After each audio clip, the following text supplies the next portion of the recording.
All right, welcome to another episode of Stand Tall. We're in the Art of War. We are now moving to Chapter 6, Weak Points and Strong.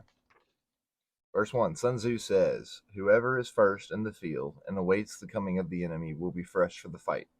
Whoever is second in the field and has to hasten to battle will arrive exhausted."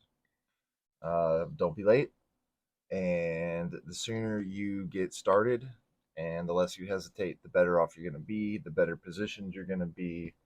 You're going to be able to think better. All right, so we like to go over to an alternate translation. Emptiness and fullness is what chapter 6 is entitled in the alternate translation, as opposed to weak points and strong. Very interesting. Weak points and strong versus emptiness and fullness. Dumu reflects on the chapter title, Militarists avoid the full and strike the empty. So they have to recognize emptiness and fullness in others and themselves. Master Sun says, "Those who are first on the battlefield and await the opponents are at ease. Those who are last on the battlefield and head into battle get worn out."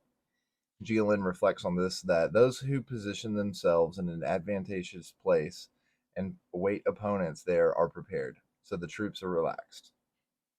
If the opponents are in an advantageous position, then you should not go to them, but withdraw your troops to another base, making it appear that you will not oppose their army.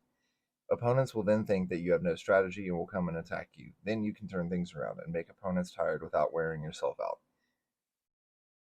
So I think you got to first position yourself in an advantageous place, whether or not that's for war or wherever, for business, for strategy, placing yourself advantageously and then waiting for the onslaught. You can't just go in willy-nilly, I guess, right?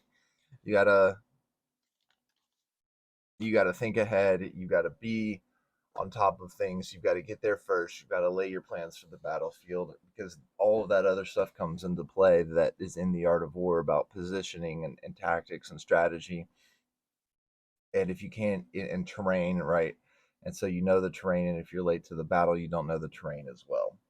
So get there first so that you can make all of those studies. All right, December 27th. Let's go over to the Daily Stoic by Ryan Holiday and Stephen Hanselman. Don't let your soul go first. It's a disgrace in this life when the soul surrenders first while the body refuses to. Marcus Aurelius, Meditations 6.29. Despite his privileges, Marcus had a difficult life. The Roman historian Cassius Dio mused that Marcus did not meet with the good fortune that he deserved, for he was not strong in body and was involved in a multitude of troubles throughout practically his entire reign. At one point, he was so sick that a rumor spread that he had died, and matters were made worse when his most trusted general used it as an opportunity to declare himself the new emperor. But throughout these struggles, the years at war, the crippling illnesses, his troubled son, he never gave up. It's an inspiring example for us to think about today if we get tired, frustrated, or have to deal with some crisis.